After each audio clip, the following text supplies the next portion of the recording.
जय हिंद मित्रों, आज हम सीखेंगे पैन कार्ड की कैटेगरी कैसे हम आइडेंटिफाई करें, अर्थात वह किसी इंडिविजुअल का है या फिर किसी कंपनी, ट्रस्ट का या फिर सोसाइटी का। इस तरह से हम आज सीखेंगे।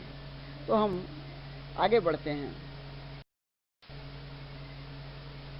किसी भी पैन नंबर का चौथा कैरेक्टर जो होता है वो उस पैन की कैटेगरी को बताता है कि वो किसी इंडिविजुअल का है या फिर किसी कंपनी का है, किसी ट्रस्ट का है या सोसाइटी का है, इस तरह से। और जो पांचवा कैरेक्टर होता है वो किसी इंडिविजुअल का सरनेम होता है या फिर किसी अन्य जो एंटिटी, जो संस्था होता है उसका नाम होता है। आगे बढ़ते हैं, शुरू करते हैं। एक कैटेगरी होती है इंडिविजुअल, किसी भी व्यक्ति का जो पैन नंबर, उसका पर्सनल पैन नंबर होता है वो इंडिविजुअल कैटेगरी में आती है। और उस पैन नंबर का चौथा कैरेक्टर जो होता है ये होता है पी अर्थात पर्सनल। पी पर्सन के लिए डिनोट किया जाता है पैन नंबर में। उदाहरण के तौर पे आप देख सकते हैं, जैसे सरस कुलश्रेष्ठ है जो किसी व्यक्ति का नाम है, तो इसमें जो चौथा कैरेक्टर पी है अर्थात वो पर्सन के लिए यूज किया गया, और के यानी उसका सरनेम, जो कुलश्रेष्ठ है उसका सरनेम का पहला कैरेक्टर, पहला अक्षर होता है। आगे बढ़ते हैं। इसी तरह किसी कंपनी का जो पैन नंबर होता है इसका चौथा कैरेक्टर सी होता है। ये कंपनी वाले कैटेगरी में आता है, उसका चौथा कैरेक्टर सी होता है। उदाहरण के लिए आप देख सकते हैं, जैसे अस्थाना लिमिटेड ये कंपनी है, इसके पैन नंबर का चौथा कैरेक्टर सी है। सी कंपनी के लिए इस्तेमाल किया जाता है। आगे बढ़ते हैं। इस तरह से हिंदू अनडिवाइडेड फैमिली जो होता है ये HUF अर्थात हिंदू अनडिवाइडेड फैमिली, इस कैटेगरी का जो पैन नंबर होता है उसका चौथा कैरेक्टर H होता है। HUF के लिए इस्तेमाल किया जाता है। उदाहरण के तौर पर आप देख सकते हैं। आगे बढ़ते हैं।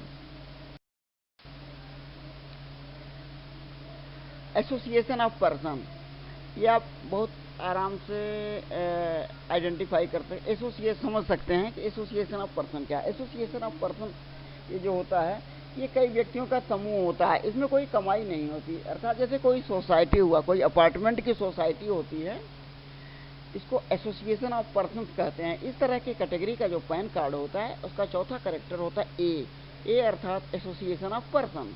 उदाहरण के तौर पर आप देख सकते हैं, जैसे Mathur apartments residents welfare association, इसमें इस पैन नंबर का चौथा अक्षर ए होता है।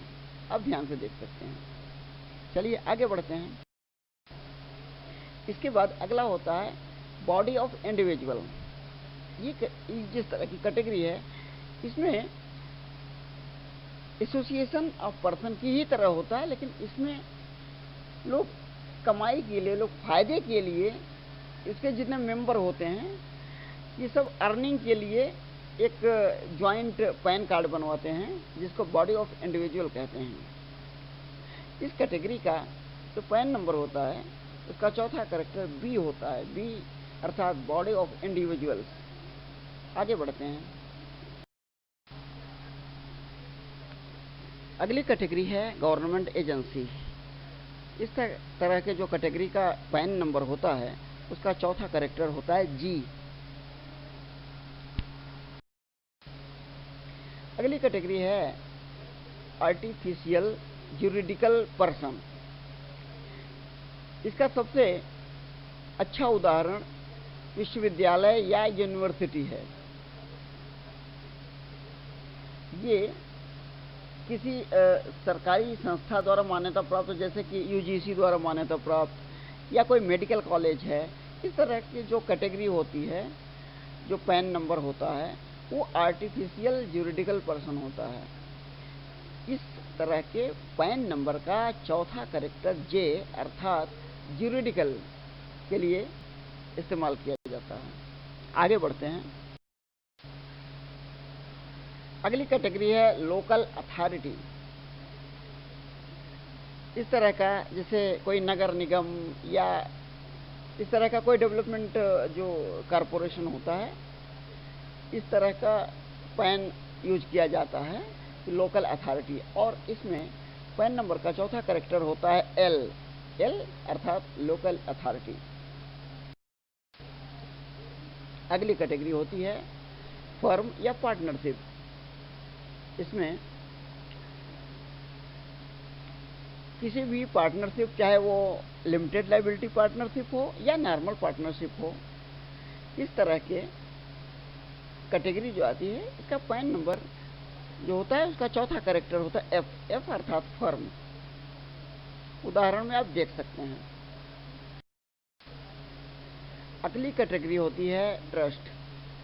ट्रस्ट, एनजीओ, ट्रस्ट या कोई चैरिटी फाउंडेशन, इस तरह की जो कैटेगरी होती है उसका पैन नंबर जो होता है उसका चौथा कैरेक्टर टी अर्थात ट्रस्ट होता है। आपने अपना समय दिया इस वीडियो के देखने के लिए, आपका बहुत बहुत शुक्रिया।